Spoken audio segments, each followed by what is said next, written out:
Brevyn Spann-Ford from Minnesota, bit of a different football player. The guy's massive, as I said in the intro here. 6'7". You said he was listed at 263, but the guy is so damn big, and it really shows up on film. A lot of times when we get these big tight ends, though, they don't have a lot of wiggle to them. They don't have a lot of vertical speed. I think for as large as he is, he moves pretty well. Not as good as a blocker as Stover. I think he's a plus blocker, not in that great category. He's going to get the job done. He's got the size to really maul people. Needs to improve, some angles there. Before we continue any further on him, what other background do you maybe have on Spann-Ford? Well, he's a Minnesota guy originally, St. Cloud, Minnesota, went to St. Cloud Technical. And he played wide receiver, tight end, and defensive end all while he was in high school. Set the school's career reception record with 176 receptions, went for over 2,600 yards and 38 touchdowns.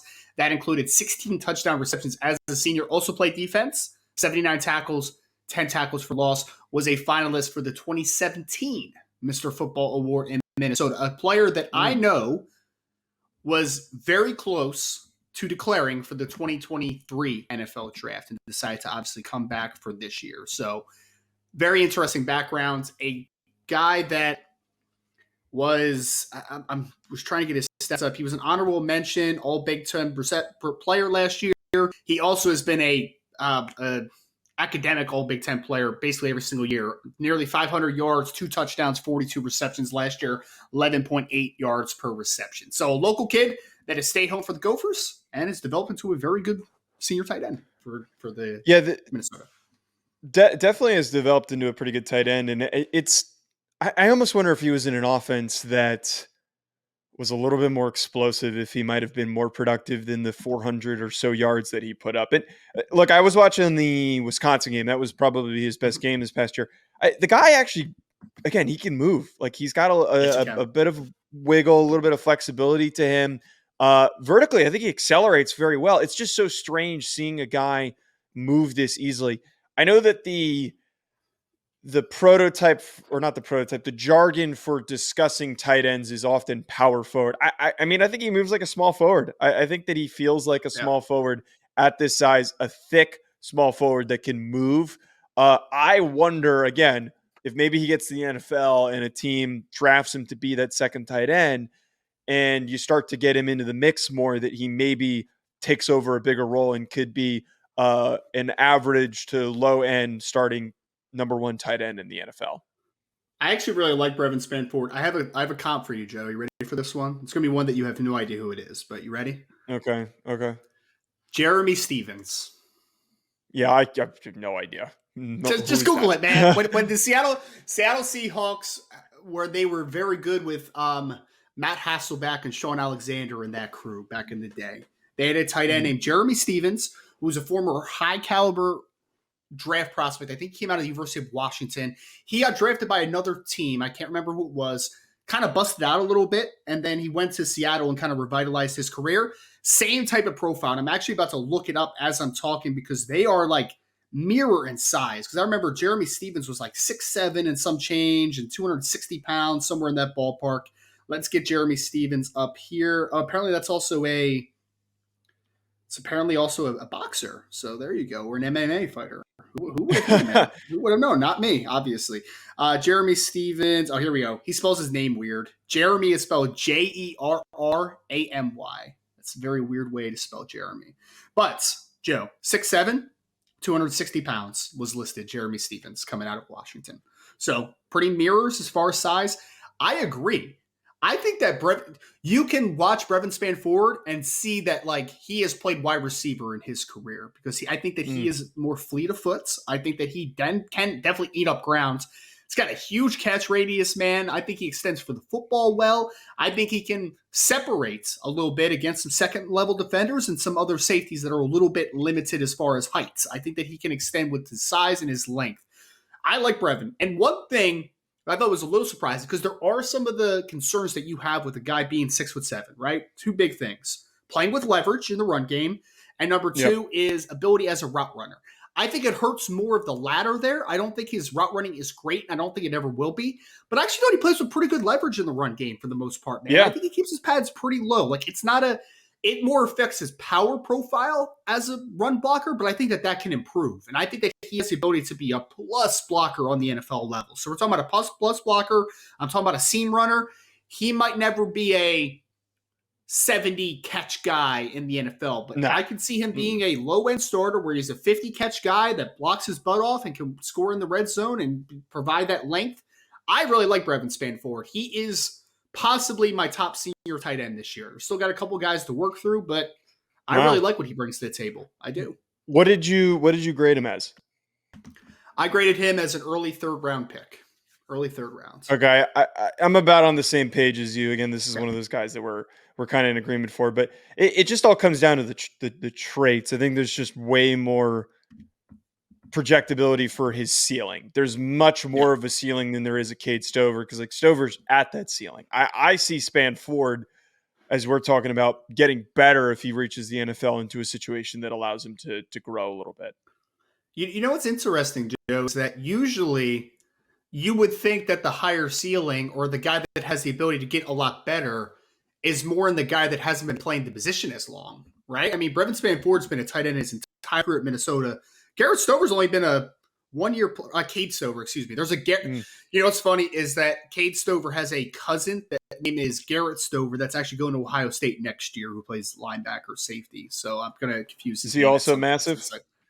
Nah, he's only like 6 foot, 200 pounds, but he is a good player, lame. man. He's a really good player. He's really good, dude. You need to watch him some Garrett Stover. He's a really good player. But Cade Stover, his cousin, older cousin, has only been playing the tight end position really 1 year. And usually I would think that guy's upside is untapped, right? A guy that hasn't been playing it as long. But you seem to think, and I don't necessarily disagree, that he is closer to his ceiling despite not playing the position that long. It's because of the athletic limitations. I just don't know how much.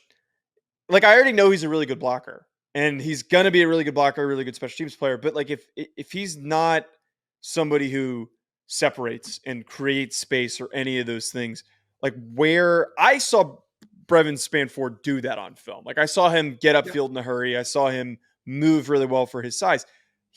Stover doesn't move that well. So it's where is that growth for him? Where does he become somebody who can do more than just be a really good blocker who, as you talked about, catches a pass off of a tight end delay where he peels out off of the block. I don't get more than that. Or maybe he's the second guy in a 2 tight end look and he's lined up next to the other tight end and he just, has a little quick peel out route where he releases into the flat and someone's focused on the primary tight end.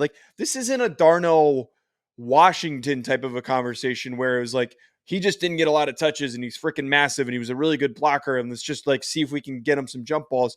I don't see any of those levels of his game that allow him to exceed. This is going to be a 4.8 guy. It has to be. Yeah, 4.75, 4.8. I can get there. How fast do you think? How fast do you think Brevyn Spann-Ford runs?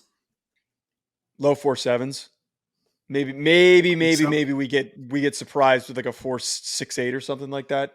Yeah, I could see a 4.69 to 4.72 somewhere in that ballpark for his size. It's moving, man. It's really good. Right. Here's my question for you about Brevyn Spann-Ford. Okay. Actually, though, would he be better off taking a little bit of weight off to maybe become a little bit more of a flexible mover and a little bit more of a complete receiver, or add a little bit more weight and just fully dive into I'm an inline guy who's going to have some potential as a short to intermediate pass catcher? No, I say no because he's going to get drafted. I give you two options. Sorry. I think that I was distracted by my camera not working the way that it was supposed to. I don't think he should lose weight. I think that at 260, you start to get too lean.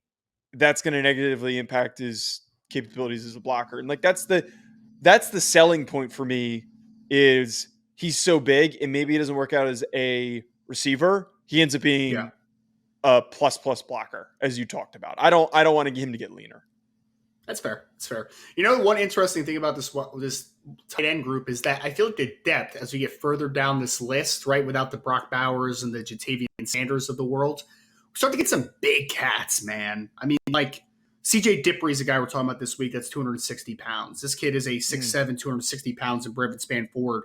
We just presented in a agent meeting Messiah Switson from Arizona State that is 6'8", 255 pounds. Like, there's some big cats in the depth of this class, which I think is good for the foundation of this class. Right? Like, there might not be a lot of starters there, but there's a lot of players that can play in the NFL because they have those baseline size, blocking attributes. Those things matter a ton in this regard.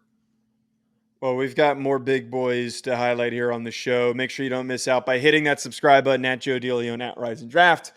We'll be back with more. Enjoy the rest of your week. I just want to tell you folks about an exciting new partnership that we have with this channel with Underdog Fantasy. Ever since I joined, I've been having so much fun. There are so many different exciting games that make watching games during the offseason more exciting. I'm not the biggest basketball fan, but it has made it way more entertaining since I found Underdog Fantasy. And my favorite game to play so far, which I think you should try out, is Pick'em. It is so easy to play. Just pick higher or lower on your favorite player's stats, and you can win up to 20 times your money in a single night. Underdog keeps it simple with their easy-to-use website and mobile apps. Pick between 2 and 5 players to fill out your Pick'em slip, get every pick right, and take home some cold hard cash. Use code HACK, H-A-C-K, HACK, like the name of this channel. Use code HACK to get your first deposit doubled up to $100 by Underdog. Go sign up. You won't regret it. You're going to have a blast. Check out Underdog Fantasy. I also want to tell you folks about our other recurring sponsor that we have on this channel, that being BetOnline, betonline.ag, which has all the updated odds, news, and anything for sports betting. It's my go-to source for when I want to be betting specifically on games. I love betting on college basketball or the NBA, especially, again, during the offseason. Always looking for more fun ways to be focused in on some of these other sports. It's betonline.ag and use promo code BELIEVE50. It's promo code BELIEVE50 to get 50% welcome bonus on your first deposit. BetOnline, where the game starts.